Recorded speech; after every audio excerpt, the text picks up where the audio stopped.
ओम नमः शिवाय। सभी भक्तगणों का इस शिव पुराण की पावन कथा श्रवण में स्वागत है। और आज हम शतरुद्र संहिता का प्रारंभ कर रहे हैं।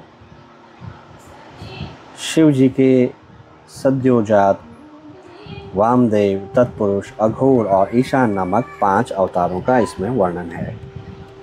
तो सबसे पहले महान भोलेनाथ की, त्रिलोकी भोलेनाथ की, अभड़ वरदानी भोलेनाथ जी की वंदना।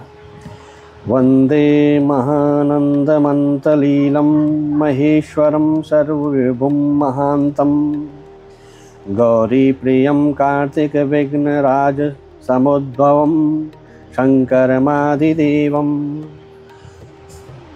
इसका आशय है जो परमानंदमय हैं, जिनकी लीलाएं अनंत हैं, जो ईश्वरों के भी ईश्वर हैं, सर्वव्यापक महान गौरी के प्रियतम तथा स्वामी कार्तिक और विघ्नराज गणेश को उत्पन्न करने वाले हैं, उन आदिदेव शंकर की मैं वंदना करता हूँ। शौनक जी ने कहा, महाभाग सूत जी, आप तो पुराणकर्ता व्यास जी के शिष्य तथा ज्ञान और दया निधि हैं। अतः अब आप शंभु के उन अवतारों का वर्णन कीजिए जिनके द्वारा उन्होंने सत्पुरुषों का कल्याण किया। सूत जी बोले, शौनक जी, आप तो मननशील व्यक्ति हैं, अतः अब मैं आपसे शिव जी के उन अवतारों का वर्णन करता हूँ। आप अपनी इंद्रियों को वश में करके सद्भक्तिपूर्वक मन लगाकर श्रवण कीजिए। मुने, पूर्व काल में सनत कुमार जी ने नंदीश्वर से जो सत्पुरुषों की गति तथा शिव स्वरूप ही हैं यही प्रश्न किया था। उस समय नंदीश्वर ने शिव जी का स्मरण करते हुए यूँ उत्तर दिया था। नंदीश्वर ने कहा, मुने, यूँ तो सर्वव्यापी सर्वेश्वर शिव के कल्प कल्पांतरों में असंख्य अवतार हुए हैं, तथापि इस समय मैं अपनी बुद्धि के अनुसार उनमें से कुछ का वर्णन करता हूँ। 19वां कल्प जो श्वेत लोहित नाम से विख्यात है, उसमें शिव जी का सद्योजात नामक अवतार हुआ था। वह उनका प्रथम अवतार कहलाता है। उस कल्प में जब ब्रह्मा परम ब्रह्मा का ध्यान कर रहे थे, उसी समय एक श्वेत और लोहित वर्ण वाला शिखाधारी कुमार उत्पन्न हुआ। उसे देखकर ब्रह्मा ने मन ही मन विचार किया। जब उन्हें यह ज्ञात हो गया कि यह पुरुष ब्रह्मा रूपी परमेश्वर है, तब उन्होंने अंजलि बांधकर उसकी वंदना की। फिर जब भुवनेश्वर ब्रह्मा को पता लग गया कि यह सद्योजात कुमार शिव ही हैं, तब उन्हें महान हर्ष हुआ। वे अपनी सद्बुद्धि से बारंबार उस परम ब्रह्मा का चिंतन करने लगे। ब्रह्मा जी ध्यान कर ही रहे थे कि वहाँ श्वेत वर्ण वाले 4 यशस्वी कुमार प्रकट हुए। वे परमोत्कृष्ट ज्ञान संपन्न तथा परम ब्रह्मा के स्वरूप थे। उनका नाम थे सुनंद, नंदन, विश्वनंदन और उपनंदन। ये सब के सब महात्मा थे और ब्रह्मा जी के शिष्य हुए। इनसे वह ब्रह्मलोक व्याप्त हो गया। तदंतर सद्योजात रूप से प्रकट हुए परमेश्वर शिव ने परम प्रसन्न होकर ब्रह्मा को ज्ञान तथा सृष्टि रचना की शक्ति प्रदान की। यह सद्योजात नामक पहला अवतार हुआ। तदंतर रक्त नाम से प्रसिद्ध 20वां कल्प आया। उस कल्प में ब्रह्मा जी ने रक्त वर्ण का शरीर धारण किया था। जिस समय ब्रह्मा जी की पुत्र की कामना से ध्यान कर रहे थे, उसी समय उनके एक पुत्र प्रकट हुआ। उनके शरीर पर लाल रंग की माला और लाल रंग वस्त्र ही शोभा पा रहे थे। उसके नेत्र भी लाल थे, वो आभूषण भी लाल थे और उस महान आत्मबल से संपन्न कुमार को देखकर ब्रह्मा जी ध्यानस्थ हो गए। जब उन्हें ज्ञात हो गया कि ये वामदेव शिव हैं, तब उन्होंने हाथ जोड़कर उस कुमार को प्रणाम किया। तत्पश्चात उनके विरजा, विवाह, विशोक और विश्वभावन नाम के 4 पुत्र उत्पन्न हुए, जो सभी लाल वस्त्र धारण किए हुए थे। तब वामदेव रूपधारी परमेश्वर शंभु ने परम प्रसन्न होकर ब्रह्मा को ज्ञान तथा सृष्टि रचना की शक्ति प्रदान की। यह वामदेव नामक दूसरा अवतार हुआ। इसके बाद 21वां कल्प आया जो पीतवासा नाम से कहा जाता था। उस कल्प में महाभाग ब्रह्मा पीत वस्त्रधारी हुए। जब वे पुत्र की कामना से ध्यान कर रहे थे, उस समय उनके एक महातेजस्वी कुमार उत्पन्न हुआ। उस प्रौढ़ कुमार की भुजाएं विशाल थी। उसके शरीर पर पीतांबर झलमला रहा था। उस ध्यान मग्न बालक को देखकर ब्रह्मा जी ने अपने बुद्धि से बल से कहा, उसे तत्पुरुष शिव समझा। तब उन्होंने ध्यानस्थ चित्त से संपूर्ण लोकों द्वारा नमस्कृत महादेवी शंकर गायत्री तत्पुरुषाय विद्महे महादेवाय धीमहि तत्पुरुषाय विद्महे महादेवाय धीमहि का जप करके उन्हें नमस्कार किया। इससे महादेव जी प्रसन्न हो गए। तत्पश्चात उनके पार्श्वभाग से पीत वस्त्रधारी दिव्य कुमार प्रकट हुए। वे सब के सब योग मार्ग के प्रवर्तक हुए। यह तत्पुरुष नामक तीसरा अवतार हुआ। तत्पश्चात स्वयंभू ब्रह्मा के उस पीतवर्ण नामक कल्प के बीत जाने पर पुनः दूसरा कल्प प्रवृत्त हुआ। उसका नाम शिव था। जब एकार्णव की दिशा में 1 सहस्त्र दिव्य वर्ष व्यतीत हो गए, तब ब्रह्मा जी की प्रजाओं की सृष्टि करने की इच्छा से दिखु हो विचार करने लगे। उस समय उन महातेजस्वी ब्रह्मा के समक्ष एक कुमार उत्पन्न हुआ। उस कुमारकमी बालक के शरीर का रंग काला था। वह अपने तेज से उद्दीप्त हो रहा था तथा काला वस्त्र, काली पगड़ी और काला यज्ञोपवीत धारण किए हुए था। उसका मुकुट भी काला था और स्नान के पश्चात अनुलेपन चंदन भी काले रंग का ही था। यह भयंकर पराक्रमी महामनस्वी देवी देवेश्वर अलौकिक कृष्ण पिंगल वर्ण वाले अघोर को देखकर ब्रह्मा जी ने उसकी वंदना की। तत्पश्चात ब्रह्मा जी उन भक्तवत्सल अविनाशी अघोर को ब्रह्म स्वरूप समझकर इष्ट वचनों द्वारा उनकी स्तुति करने लगे। तब उनके पार्श्वभाग से कृष्ण वर्ण वाले तथा काले रंग का अनुलेपन कर धारण किए हुए 4 महामनुष्य कुमार उत्पन्न हुए।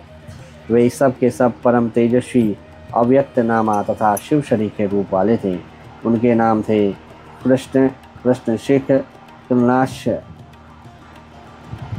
कृष्णाश्य और कृष्णकंठध्रक। इस प्रकार उत्पन्न होकर इन महात्माओं ने ब्रह्मा जी की सृष्टि रचना के निमित्त महान अद्भुत घोर नामक योग का प्रचार किया। अघोर नामक चौथा अवतार हुआ। मुनीश्वरों, तदंतर ब्रह्मा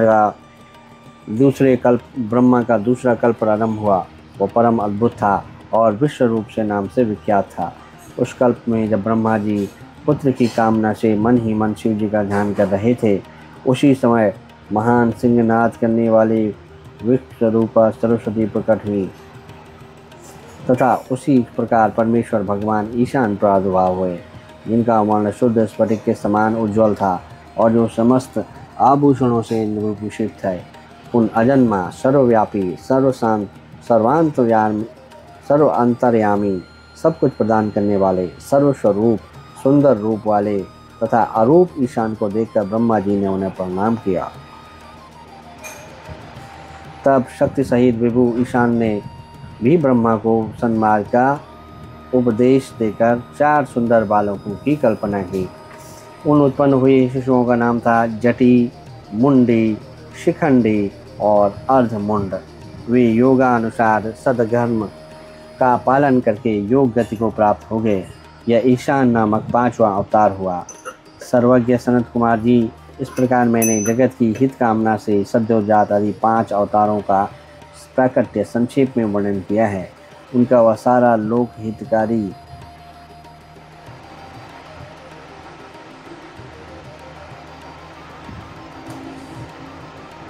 वर्णन किया तथा उनका सारा लोक हितकारी व्यवहार यथा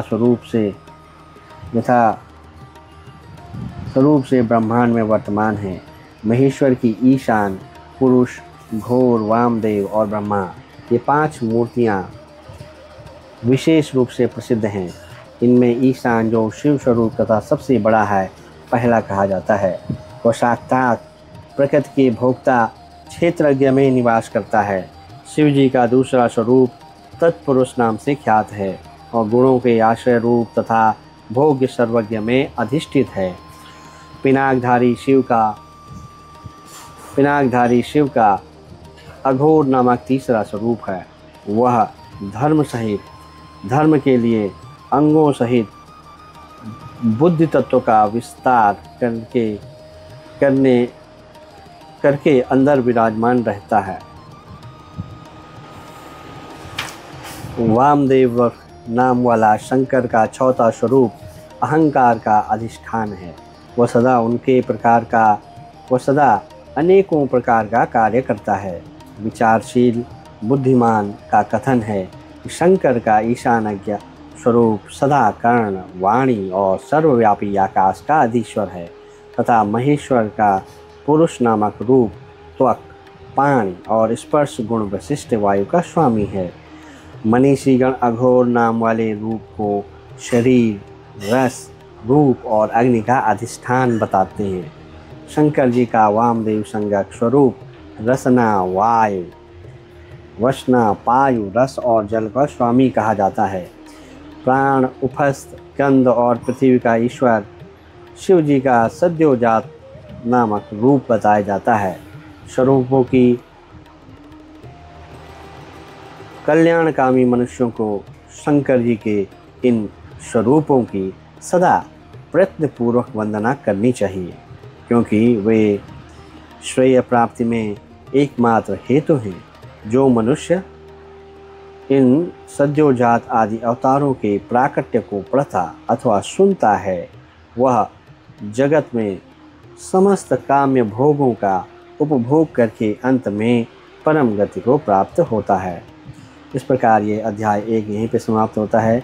अब हम अध्याय 2 की तरफ बढ़ते हैं, जिसका शीर्षक है शिव जी की अष्टमूर्तियों तथा अर्धनारीश्वर रूप का सविस्तार वर्णन। नंदीश्वर कहते हैं, ऐश्वर्यशाली मुने, अब तुम महेश्वर के उन श्रेष्ठ अवतारों का वर्णन श्रवण करो, जो लोक में सबके संपूर्ण कार्यों को पूर्ण करने वाले अतएव सुखदाता हैं। तात यह जगत उन परमेश्वर शंभु की 8 मूर्तियों का स्वरूप ही है। जैसे सूत में मणियाँ पिरोए रहती हैं, उसी तरह यह विश्व उन अष्टमूर्तियों में व्याप्त होकर स्थित है। वे प्रसिद्ध 8 मूर्तियाँ हैं, इस प्रकार हैं: सर्व, भव, रुद्र, उग्र, भीम, पशुपति, ईशान और महादेव। शिव जी के इन सर्व आदि अष्टमूर्तियों द्वारा पृथ्वी, जल, अग्नि, वायु, आकाश, क्षेत्रज्ञ, सूर्य और चंद्रमा अधिष्ठित हैं।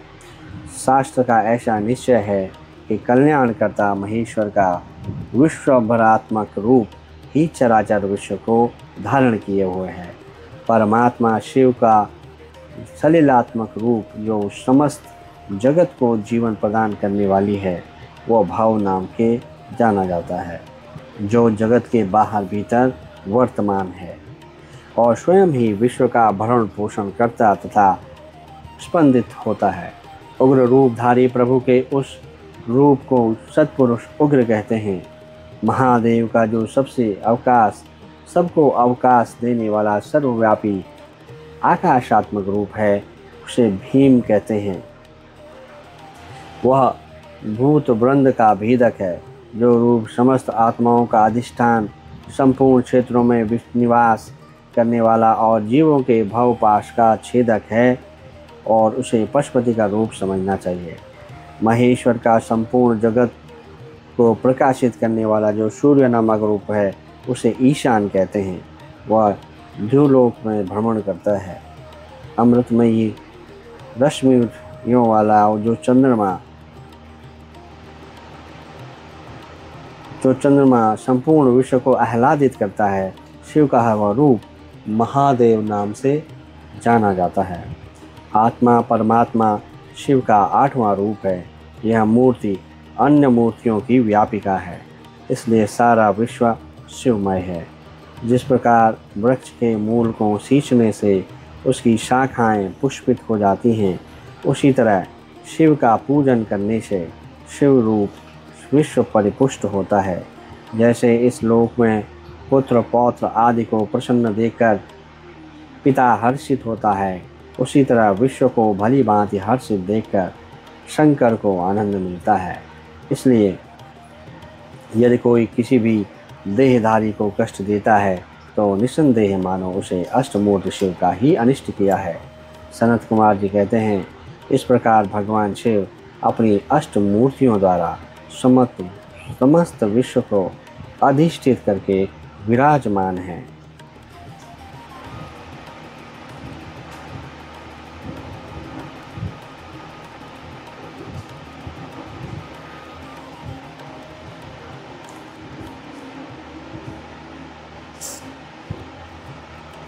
अतः तुम पूर्ण भक्ति भाव से उन परम कारण रुद्र का भजन करो। प्रिय सनत कुमार जी, अब तुम शिव जी के अनुपम अर्धनारीश्वर रूप का वर्णन सुनो। महाप्राज्ञ वह रूप ब्रह्मा की कामनाओं को पूर्ण करने वाला है।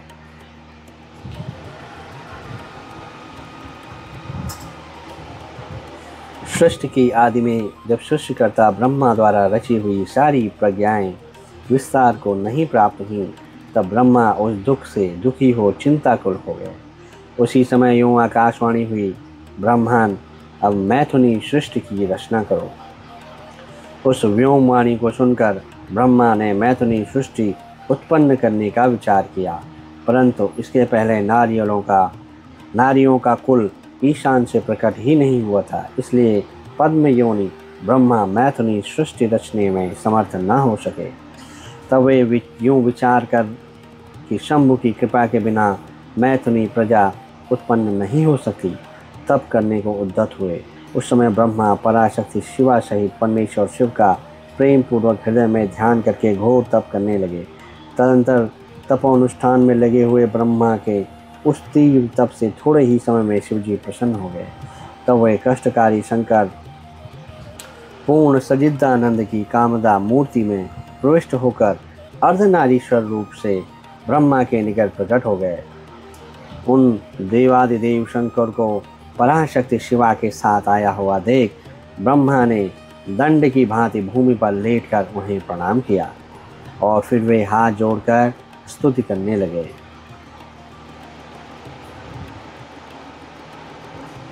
तब विश्वकर्ता देवादिदेव महादेव महेश्वर परम प्रसन्न होकर ब्रह्मा की मेघ सी गंभीर वाणी में बोले। ईश्वर ने कहा, महाभागवत्स, मेरे प्यारे पुत्र पितामह, मुझे तुम्हारा सारा मनोरथ पूर्णतया ज्ञात हो गया है। तुमने जो इस समय प्रजाओं की वृद्धि के लिए घोर तप किया है, तुम्हारे उस तप से प्रसन्न हो गया हूँ मैं, और तुम्हें तुम्हारा अभीष्ट प्रदान करूँगा। यों स्वभाव से ही मधुर तथा परम उदार वचन कहकर शिवजी ने अपने शरीर के अर्धभाग से शिवा देवी को पृथक कर दिया। तब शिव से पृथक होकर प्रकट हुई उन परमा शक्ति को देखकर ब्रह्मा विनम्र भाव से प्रणाम करके उनसे प्रार्थना करने लगे। ब्रह्मा ने कहा, शिवे, सृष्टि के प्रारंभ में तुम्हारे पति देवादिदेव परमात्मा शंभु ने मेरी सृष्टि की थी और मेरे द्वारा सारी प्रजाओं की रचना की थी। शिवे, तब मैंने देवता आदि समस्त प्रजाओं की मानसिक सृष्टि की, परंतु बारंबार रचना करने पर भी उनकी वृद्धि नहीं हो रही। अतः अब मैं स्त्री पुरुष के समागम से उत्पन्न होने वाली सृष्टि का निर्माण करके अपनी सारी प्रजाओं को वृद्धि करना चाहता हूँ, किंतु अभी तक तुमसे अक्षय नारी कुल का प्राकट्य नहीं हुआ है। इस कारण नारी कुल की सृष्टि करना मेरी शक्ति के बाहर है। चूँकि सारी शक्तियों का उद्गम स्थान तुम ही हो, इसलिए मैं तुम अखिलेश्वरी परमा शक्ति से प्रार्थना करता हूँ। शिवे, मैं तुम्हें नमस्कार करता हूँ। तुम मुझे नारी कुल की सृष्टि करने की शक्ति प्रदान करो।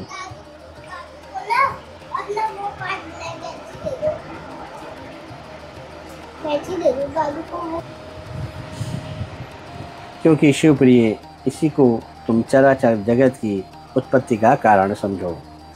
वरदेश्वरी, मैं तुमसे एक और वर की याचना करता हूँ। जगन्मात, कृपया करके उसे भी मुझे दीजिए। मैं तुम्हारे चरणों में नमस्कार करता हूँ। यह वर यह है, सर्वव्यापिनी जगत जननी, तुम चराचर जगत की वृद्धि के लिए अपने एक सर्वसमर्थ रूप से मेरे पुत्र दक्ष की पुत्री हो जाओ। ब्रह्मा द्वारा यूं रचना किए जाने पर परमेश्वरी देवी शिवा ने तथास्तु ऐसा ही होगा कहकर वह शक्ति ब्रह्मा को प्रदान कर दी। सुतरां जगन्मयी शिव शक्ति शिवा देवी ने अपनी भौहों के मध्य भाग से अपने ही समान प्रभाव वाली एक शक्ति की रचना की। उस शक्ति को देखकर देव श्रेष्ठ भगवान शंकर, जो लीलाकारी, कष्टहारी और कृपा के सागर हैं, हंसते हुए अंबिका से बोले। शिवजी ने कहा, देवी, परमेष्ठी ब्रह्मा ने तपस्या द्वारा तुम्हारी आराधना की है, अतः अब तुम उन पर प्रसन्न हो जाओ और उनका सारा मनोरथ पूर्ण करो। तब शिवा देवी ने परमेश्वर शिव की उस आज्ञा को सिर झुकाकर ग्रहण किया और ब्रह्मा के कथनानुसार दक्ष की पुत्री होना स्वीकार कर लिया। मुने, इस प्रकार शिवा देवी ब्रह्मा को अनुपम शक्ति प्रदान करके शंभु के शरीर में प्रविष्ट हो गई। तत्पश्चात भगवान शंकर भी तुरंत ही अंतर्धान हो गए। तभी से इस लोक में स्त्री भाग की कल्पना हुई और मैथुनी सृष्टि चल पड़ी। इससे ब्रह्मा को महान आनंद प्राप्त हुआ। तात, इस प्रकार मैंने तुमसे शिव जी के महान अनुपम अर्धनारी नरार्ध रूप का वर्णन कर दिया है। यह सत्पुरुषों के लिए मंगलदायक है। इस प्रकार भक्तों, यह अध्याय जो 2 और 3 थे वो समाप्त होते हैं। अब हम अगले अध्याय में प्रवेश करते हैं। अगला अध्याय का शीर्षक है वाराह कल्प में होने वाले शिव जी के प्रथम अवतार से लेकर 9वें ऋषभ अवतार तक का वर्णन। नंदीश्वर कहते हैं, सर्वज्ञ सनत कुमार जी, एक बार रुद्र ने हर्षित होकर ब्रह्मा जी से शंकर के चरित्र का प्रेम पूर्वक वर्णन किया था। यह चरित्र सदा परम सुखदायक है, उसे तुम श्रवण करो। वह चरित्र इस प्रकार है। शिवजी ने कहा, ब्रह्मांड वाराह कल्प के 7वें मनवंतर में संपूर्ण लोकों को प्रकाशित करने वाले भगवान कल्पेश्वर, जो तुम्हारे परपौत्र हैं, वयवस्त मनु के पुत्र होंगे। तब तुम उस मनवंतर की चतुर्थ योगियों के किसी द्वापर युग में लोकों पर अनुग्रह करने तथा ब्राह्मणों का हित प्रकट करने के लिए प्रकट होगा। ब्रह्मांड युग प्रवृत्ति के अनुसार उस प्रथम चतुर्योगी के प्रथम द्वापर युग में जब प्रभु स्वयं ही व्यास होंगे, तब मैं उस कलयुग के अंत में ब्राह्मणों के हितार्थ शिवा सहित श्वेत नामक महामुनि होकर प्रकट होगा। उस समय हिमालय के रमणीय शिखर छागल नामक पर्वत श्रेष्ठ पर मेरे शिखाधारी 4 शिष्य उत्पन्न होंगे। उनके नाम होंगे श्वेतशिख, श्वेताश्व और श्वेतलोहित। ये चारों ध्यान योग के आश्रय से मेरे नगर में जाएंगे, जहाँ वे मुझे अविनाशी को तत्वतः जानकर मेरे भक्त हो जाएंगे तथा जन्म, जरा और मृत्यु से रहित होकर ब्रह्मा की समाधि में लीन रहेंगे। वत्स पितामह, उस समय मनुष्य ध्यान के अतिरिक्त दान, धर्म आदि कर्म हेतु साधनों द्वारा मेरा दर्शन नहीं पा सकेगा। दूसरे द्वापर में प्रजापति सत्य व्यास होंगे। उस समय मैं कलयुग में सुतार नाम के उत्पन्न होऊंगा। वहाँ भी मेरे दुंदुभि, शत्रुप, हसीक तथा कीर्तमान नामक 4 वेदवादी द्विज शिष्य होंगे। वे चारों ध्यान योग के बल से मेरे सागर को जान जाएंगे और मुझ अविनाशी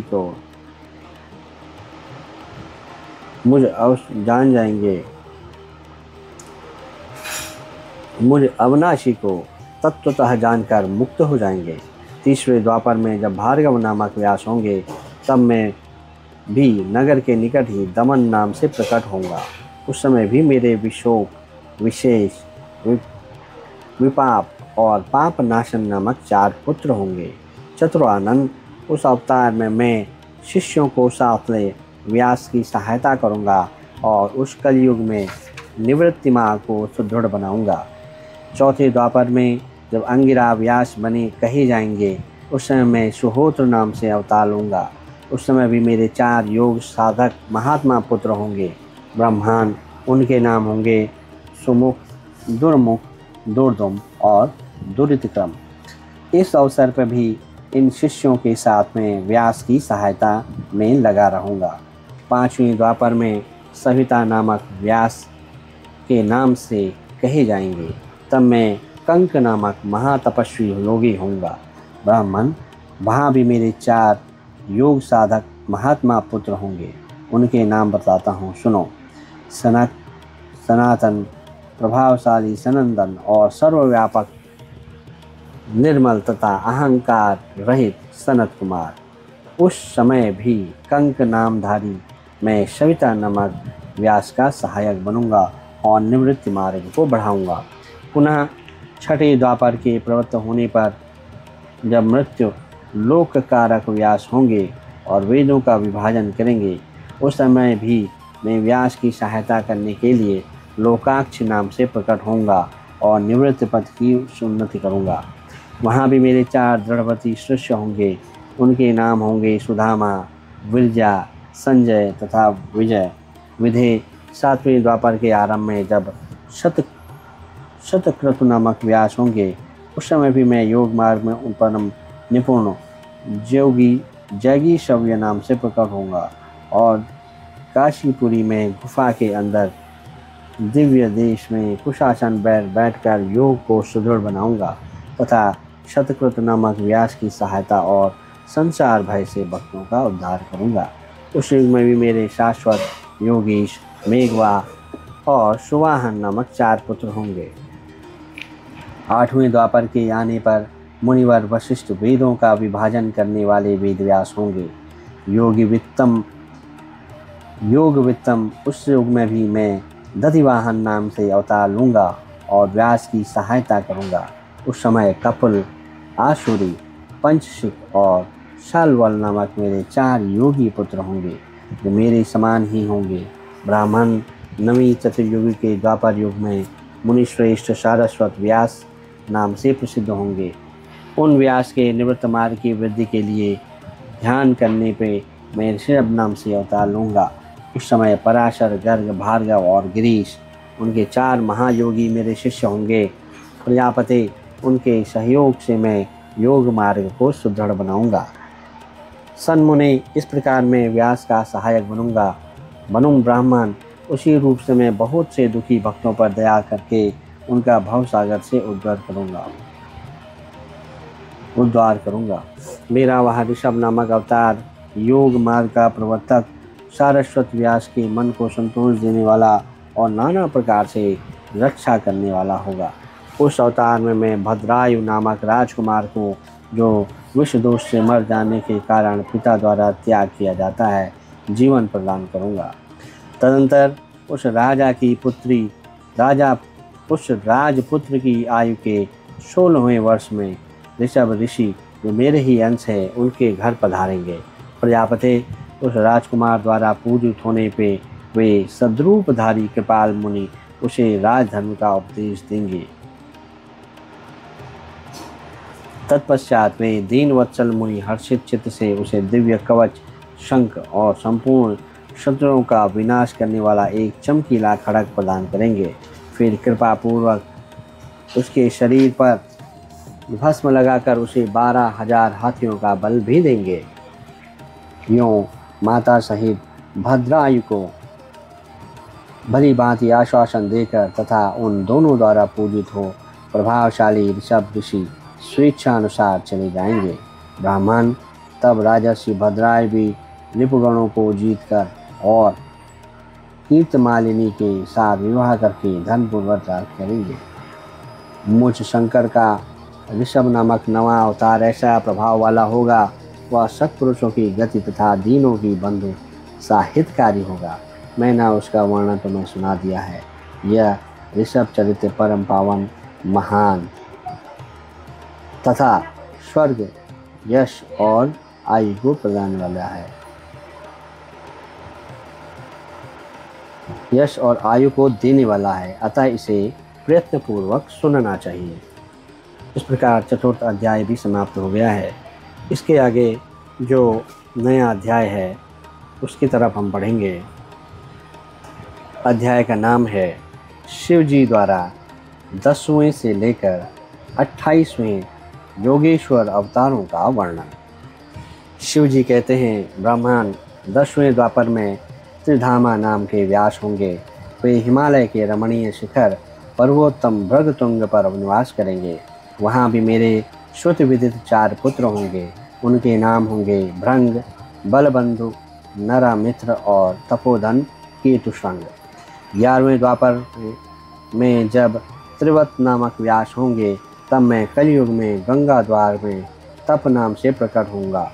वहाँ भी मेरे लंबोदर, लंबाक्ष, केशलंब और प्रलंबक नामक 4 दृढ़वती पुत्र होंगे। 12वीं चतुर्युगी के द्वापर में शततेजा नाम के वेद व्यास होंगे। उस समय मैं द्वापर के समाप्त होने पर कलयुग में हेमकंचक में जाकर अत्रि नाम से अवतार लूँगा और व्यास की सहायता के लिए निवृत्ति मार्ग को प्रतिष्ठित करूँगा। महामुनि, वहाँ भी मेरे सर्वज्ञ, समबुद्धि, साध्य और सर्व नामक 4 उत्तम योगी पुत्र होंगे। 13वें द्वापर युग में जब धर्म स्वरूप नारायण व्यास होंगे, तब मैं पर्वत श्रेष्ठ गंधमादन पर वल्खिल्याश्रम में महामुनि बलि नाम से प्रसिद्ध उत्पन्न होऊंगा। वहाँ भी मेरे सुधामा, कश्यप, वशिष्ठ और विरजा नामक 4 सुंदर पुत्र होंगे। 14वीं चतुर्युगी के द्वापर युग में जब रक्ष नामक व्यास होंगे, उस समय मैं अंगिरा के वंश में गौतम नाम से उत्पन्न होऊंगा। उस कलयुग में भी अत्रि, वशद, श्रवण और सन्निविकट मेरे पुत्र होंगे। 15वें द्वापर में जब त्रयारुणी व्यास होंगे, उस समय मैं हिमालय के पृष्ठभाग में स्थित वेदशीर्ष नामक पर्वत पर सरस्वती के उत्तर तट का आश्रय ले वेदशिरा नाम से अवतार ग्रहण करूँगा। उस समय महापराक्रमी वेदशिर ही मेरा अस्त्र होगा। वहाँ भी मेरे 4 दृढ़ पुत्र होंगे। उनके नाम होंगे कुणी, कुणिबाहु, कुशरीर और कुनेत्र। 16वें द्वापर युग में जब व्यास का नाम देव होगा, तब मैं योग प्रदान करने के लिए परम पुण्य गोकर्ण वन में जाकर गोकर्ण नाम से प्रकट होऊंगा। वहाँ भी मेरे कश्यप, उष्णा, शव्यन और बृहस्पति नामक 4 पुत्र होंगे। वे जल के समान निर्मल और योग्य होंगे तथा उसी मार्ग में आश्रय से शिवलोक को प्राप्त हो जाएंगे। 17वीं चतुर्युगी के द्वापर में देव कृत्यंजय वेद व्यास होंगे। उस समय मैं हिमालय के अत्यंत ऊंचे एवं रमणीय शिखर महालय पर्वत पर गुहावासी नाम से अवतार धारण करूँगा। क्योंकि हिमालय शिव क्षेत्र कहलाता है, वहीं उत्थ्या, वामदेव, महायोग और महाबल नाम के मेरे पुत्र भी होंगे। 18वीं चतुर्युग के द्वापर युग में जब ऋतंजय व्यास होंगे, तब मैं हिमालय के उस सुंदर शिखर पर, जिसका नाम शिखंडी पर्वत है और जहाँ महान पुण्य सिद्ध क्षेत्र है तथा सिद्धों द्वारा सेवित शिखंडविहीन भी है, शिखंडी नाम से उत्पन्न होगा। वहाँ भी वाचश्रवा, रुबीक, शयावस्या और यतीश्वर नाम के 4 तपस्वी पुत्र होंगे मेरे। 19वें द्वापर में महामुनि भारद्वाज व्यास होंगे। उस समय भी मैं हिमालय शिखर पर माली नाम से उत्पन्न होऊंगा। मेरे सिर पर लंबी लंबी जटाएं होंगी। वहाँ भी मेरे सागर के से स्वभाव वाले हिरण्यनामा, कौशल्या, लोकाक्ष और प्रद्युम्न नामक पुत्र होंगे। 20वीं चतुर्युगी के द्वापर में होने वाले व्यास का नाम गौतम होगा। तब भी मैं हिमवान के पृष्ठभाग में स्थित पर्वत श्रेष्ठ अट्टहास पर, जो सदा देवता, मनुष्य, यतेंद्र, सिद्ध और शरणों द्वारा अधिष्ठित रहता है, अट्टहास नाम से अवतार धारण करूँगा। उस युग में मनुष्य अट्टहास के प्रेमी होंगे। उस समय भी मेरे उत्तम योग संपन्न 4 पुत्र होंगे। उनके नाम होंगे सुमंत, वरवरी, विद्वान, कबंध और कुणिकंधर। 21वें द्वापर में जब वाचाश्रवा नाम के व्यास होंगे तब मैं दारुक नाम से प्रकट होऊंगा। इसलिए उस सब स्थान का नाम दारुवन पड़ जाएगा। वहाँ भी मेरे प्लक्ष, दर्भायणी, केतुमान तथा गौतम नाम से 4 योगी पुत्र उत्पन्न होंगे। 22वीं चतुर्युगी के द्वापर में जब सुषमायण नामक व्यास होंगे तब भी मैं वाराणसीपुरी में लांगली भीम नामक महामुनि के रूप में अवतरित होऊंगा। उस कलयुग में इंद्र सहित समस्त देवता मुझ हलायुधधारी शिव का दर्शन करेंगे। उस अवतार में भी मेरे भल्लवी, मधु, पिंग और श्वेत केतु नामक 4 परम धार्मिक पुत्र होंगे। 23वीं चतुर्युगी में जब तृणबिंदु मुनि व्यास होंगे तब मैं सुंदर कालंजरी गिरि पर श्वेत नाम से प्रकट होऊंगा। वहाँ भी मेरे कुशिक, बृहदश्च, देवल और कवि नाम से प्रसिद्ध 4 तपस्वी पुत्र होंगे। 24वीं चतुर्युग में जब ऐश्वर्यशाली यक्ष व्यास होंगे तब उस युग में नैमिष क्षेत्र में शूली नामक महायोगी होकर उत्पन्न होऊंगा। उस युग में भी मेरे 4 तपस्वी शिष्य होंगे। उनके नाम होंगे शालिहोत्र, अग्निवेश, युवनाश और शरदवसु। 25वें द्वापर में जब व्यास शक्ति नाम से प्रसिद्ध होंगे तब भी मैं प्रभावशाली एवं दंडधारी महायोगी के रूप में प्रकट होऊंगा। मेरा नाम मुंडीश्वर होगा। इस अवतार में भी छगल, कुंडकर्ण, कुंभांड और प्रवाहक मेरे तपस्वी शिष्य होंगे। 26वें द्वापर में जब व्यास का नाम पराशर होगा तब मैं भद्रवट नाम के नगर में सहिष्णु नाम से अवतार लूँगा। उस समय भी उलूक, विद्युत, शंभु और अश्वालयन नाम वाले मेरे 4 तपस्वी शिष्य होंगे। 27वें द्वापर में जब जातुकर्ण व्यास होंगे तब भी मैं प्रभास तीर्थ में सोम शर्मा नाम से प्रकट होऊंगा। वहाँ भी अक्षपात कुमार, उलूक और वत्स नाम से प्रसिद्ध मेरे 4 तपस्वी होंगे। 28वें द्वापर में जब भगवान श्री हरि पराशर के पुत्र रूप में द्वैपायन नामक व्यास होंगे तब पुरुषोत्तम श्री कृष्ण अपने छठे अंश से वसुदेव के श्रेष्ठ पुत्र के रूप में उत्पन्न होकर वासुदेव कहलाएंगे।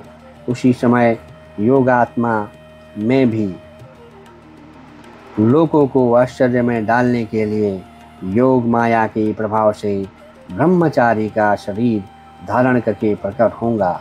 फिर शमशान भूमि में मृतक रूप से पड़े हुए अविच्छिन्न शरीर को देखकर मैं ब्राह्मणों के हित साधना के लिए योग माया के आश्रय से उसमें घुस जाऊंगा और फिर तुम्हारे तथा विष्णु के साथ मेरुगिरी की पुण्यमयी दिव्य गुहा में प्रवेश करूंगा। ब्राह्मण, वहाँ मेरा नाम लकुली होगा। इस प्रकार मेरा यह काया अवतार उत्कृष्ट सिद्ध क्षेत्र कहलाएगा और जब तक पृथ्वी कायम रहेगी तब तक लोक में परम विख्यात रहेगा। उस अवतार में भी मेरे 4 तपस्वी शिष्य होंगे। उनके नाम कुशिक, गर्ग, मित्र और पौरुष होंगे।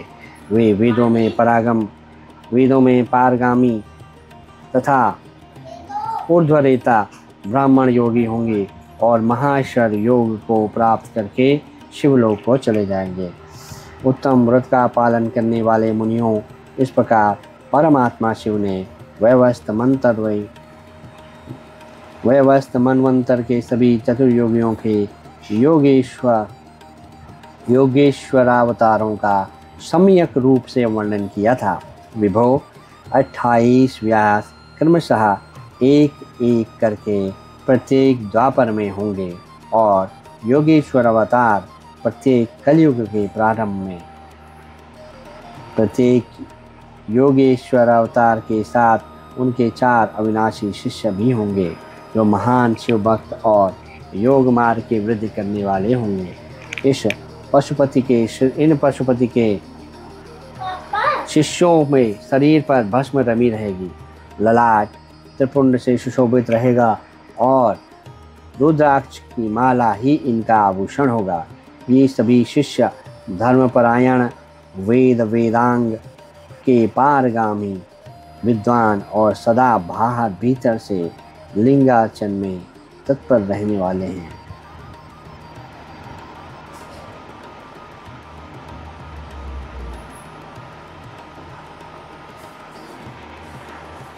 ये शिव जी में भक्ति रखकर योग पूर्वक ध्यान में निष्ठा रखने वाले और जितेंद्रिय होंगे। विद्वानों ने इनकी संख्या 112 बतलाई है। इस प्रकार मैंने 28 युगों के क्रम से मनु से लेकर कृष्ण अवतार पर्यंत सभी अवतारों के लक्षणों का वर्णन कर दिया है। जब श्रुति समूहों का वेदांत के रूप में प्रयोग होगा तब उस कल्प में कृष्ण द्वैपायन व्यास होंगे। यूं महेश्वर ने ब्रह्मा जी पर अनुग्रह करके योगेश्वर अवतारों का वर्णन किया और फिर वे देवेश्वर उनकी ओर दृष्टिपात करके वहीं अंतर्धान हो गए। इस प्रकार अध्याय 5 भी समाप्त हुआ और अब जो नया अध्याय है उसका शीर्षक है नंदीश्वर अवतार का वर्णन। तो भक्तों, आप सभी का बहुत बहुत धन्यवाद है। आपने जो कथा श्रवण की है और सभी का हित की भावना रखते हुए मैं चाहता हूँ और भगवान शिव की ये वाणी है शिव पुराण के रूप में आप अपने परिवार मित्रों के साथ बांटें, उनसे आग्रह करें कि वो ज़रूर सुने, क्योंकि ये भगवान के वचन हैं जो आपके और आपके परिवारजनों, मित्रजनों को सुख प्रदान करने वाले हैं तथा भगवान की गुणों का, रूपों का वर्णन करने वाले हैं। धन्यवाद। ओम नमः शिवाय। और जो आगे का हमारा शीर्षक जो मैंने कहा है उसको अगले अध्याय में करेंगे।